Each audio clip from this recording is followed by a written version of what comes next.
day to all prospective employers in Hong Kong. My name is Manilyn Castillo, 39 years old, married. My husband's name is Marlon Castillo. We have 2 children, 2 boys. My father's name is Marcelino Lucero and my mother's name is Adelina Lucero. I am a Catholic. I live in Tansa, Cavite, Philippines. I am a high school graduate. I work as domestic helper in the Philippines for 4 years.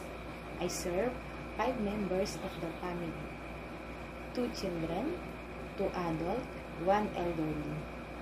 My duties are taking care of the children, taking care of elderly, cooking, cleaning the house, laundry, ironing, marketing, washing dishes, car washing, gardening, and care of pets.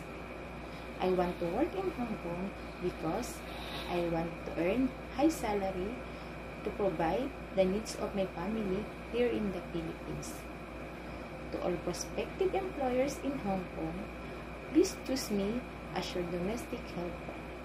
I promise that I will do my best. I will do my duties and responsibilities very well, and also I follow your rules and regulations. Thank you and God bless.